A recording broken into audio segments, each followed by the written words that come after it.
law and order situation in Andhra, if you were to ask me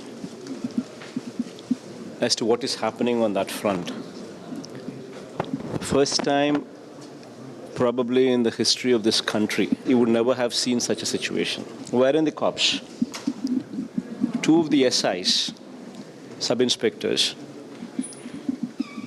who were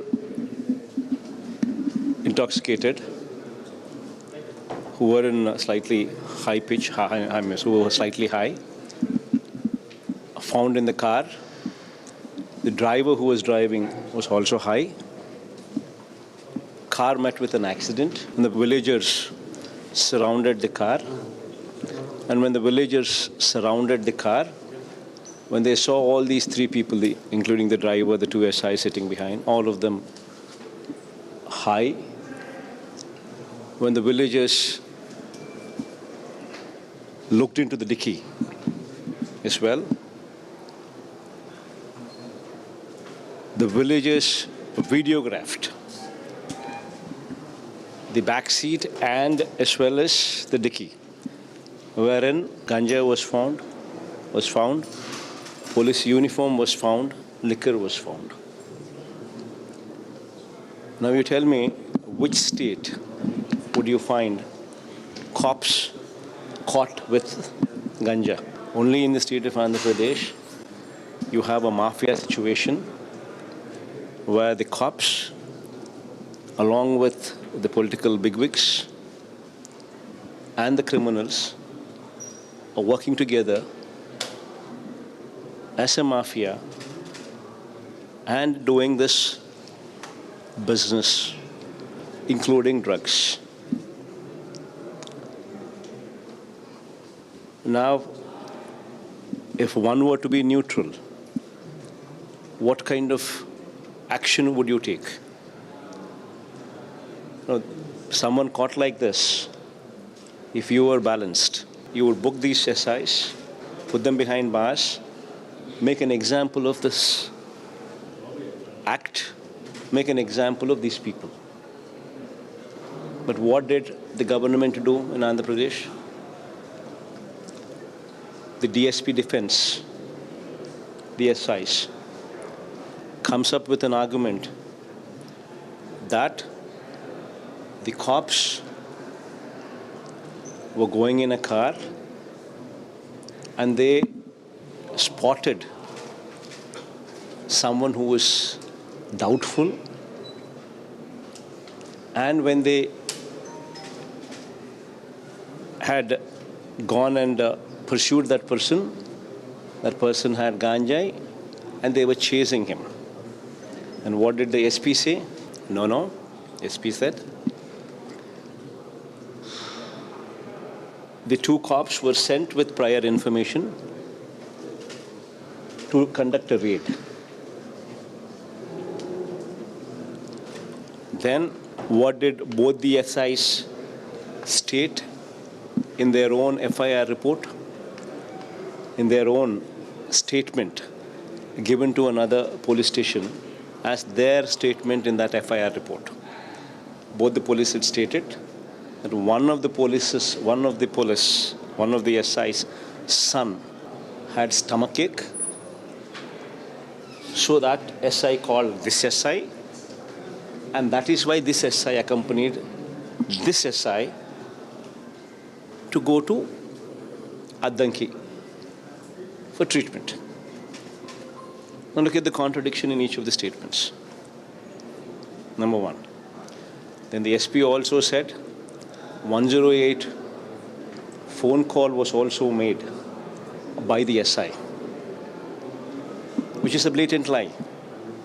In fact, the 108 service provider, in their own record sheet, clearly states that 108 phone call came from a villager and not from any SI or any police. So which is also a clear-cut lie, which is also a clear-cut deviation from the fact. Now the fact is, the cops were found in the car. The dicky of that car had ganjai. Police uniform also found in the same very car.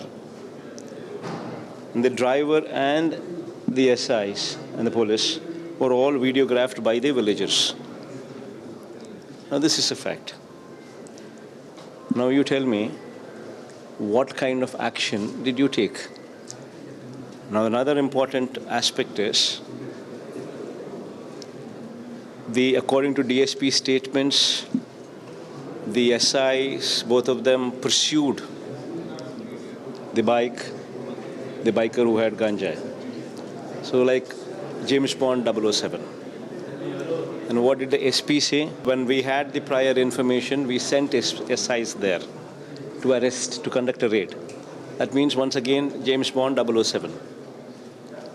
And now when SP and DSP, when the DSP and SP, both of them speak of these people as 007s, then what should the government's response be? A pat on the back, a promotion, Chief Minister's gold medal, or rather a President gold medal, or President's gold medal. Is it not a fact? But what did the government do? According to their own Eenadu paper, which were displayed, a gazette paper of the government, and another English daily, Deccan Chronicle, where a news item was published, which said, action taken on the SI, on the police. And Eenadu said, action was taken on 4 police people. SI was transferred to VR. Action taken. A small item, obscurely placed. Now on one side, you people are saying that he is 007. They have 007s, James Bonds. On the other side, you are initiating actions such as VR and actions such as disciplinary actions. So you yourself are contradicting your own stories. But the fact still is the same, that rather than putting these people behind bars, rather than taking stern action,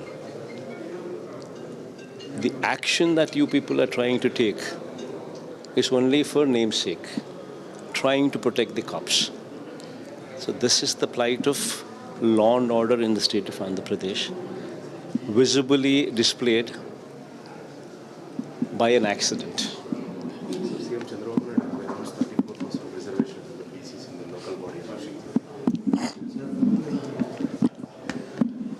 In fact, I had given a very detailed presentation as to in whose regime BCs really benefited. And if Chandrababu Naidu could match any of those things, be it 11 ministers in 25-member cabinet that we had given during our regime, be it 2 out of the 5 deputy CMs who were BCs during our regime, be it 4 out of 11 Rajya Sabha members whom we sent to the Rajya Sabha being BCs, and be it the MPPs, Mandal Praja Parishad chairman post, be it municipal chairman post, be it mayor post, be it ZP chairman post, be it MPTC tickets being given, be it Sarpanch contested, be it Sarpanch tickets being given. Rather, Sarpanch doesn't happen in party, but sympathizers, obviously, being given, or be it ZPTCs tickets that have been given and who won. Everything, in every sphere, we demonstrated that we have given far beyond 34%. Forget about 34%, but we've given far beyond 34%. When, during our regime, when we passed a GO, and when we had come up with 34% reservation to BCs, Chandrababu Naidu was the person who had his own sympathizer go to High Court and Supreme Court to ensure that BC reservations are struck down. So when the courts did strike it off then, citing 50% as a ceiling on reservation. Thanks to Chandrababu Naidu those days. YSRCP as a party, we exhibited more sincerity in ensuring that we give much more than 34%. But now, Chandrababu Naidu knowing very well that these are the facts. The cases have been, that this has been struck down in High Court and Supreme Courts and in also in multiple states as well. Knowing very well that this is the plight, yet he once again, for name's sake, issues a GO. And his own people once again go to the court. But he says, we should not go to the court. And then the court would automatically, because it's a violation of law which is prevalent, it's a violation of judgment which is in prevalence. So automatically the courts will strike down. So why this drama? So, sir, same spirit will be carried out in upcoming local body elections. So, will you give more preference to PCs? See, the fact is, when you're in the opposition, when somebody is trying to enact laws, you should ask that person what he is doing. Today, his cabinet, you should ask Chandrababu Naidu how many ministers are BCs.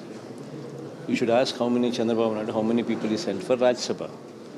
You should ask Chandrababu Naidu what he will do. You should ask all these things to not somebody in the opposition, but somebody in the government.